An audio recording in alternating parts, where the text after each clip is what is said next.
কিছুদিন পূর্বে প্রচণ্ড শীত ছিল, আর এখন শীতের আবহাওয়াটা পরিবর্তন হয়ে গরমকাল চলে আসছে। তো আসলে আল্লাহ যা কিছু তৈরি করেছেন সব মানুষের কল্যাণের জন্য, আর তিনার প্রত্যেকটা সৃষ্টির মধ্যে শিক্ষা রয়েছে। যতই সেটা ক্ষুদ্র প্রাণী হোক না কেন, তার মধ্যে অবশ্যই কল্যাণ রয়েছে, তার থেকে শিখার আছে।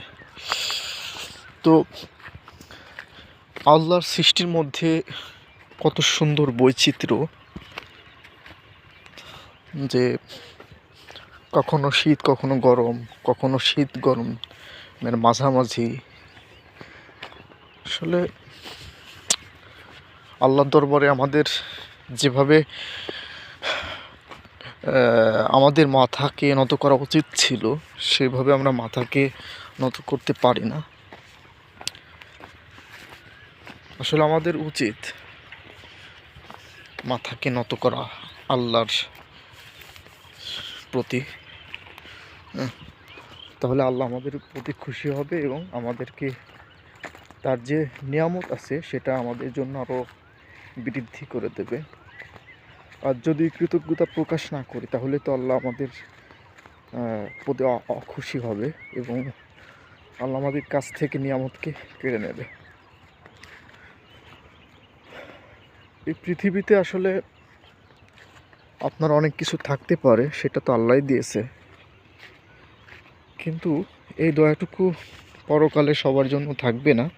শুধুমাত্র তাদের জন্য থাকবে যারা আল্লাহর আইনকে বাস্তবায়ন করার চেষ্টা করেছে, আল্লাহর দিয়া ধর্মকে যারা ফলো করেছে। তো আসলে আল্লাহ অত্যন্ত দয়াশীল। এই যে এখানে ধান রোপণ করা হয়েছে, কিছুদিন পরে হয়তো মানে সবুজ কালারে রূপান্তরিত হবে, সুন্দর। এরপরে সোনালি কালারে রূপান্তরিত হবে, এরপরে ফসল ঘরে উঠবে, এরপরে চাউল হবে, তারপরে খাবে।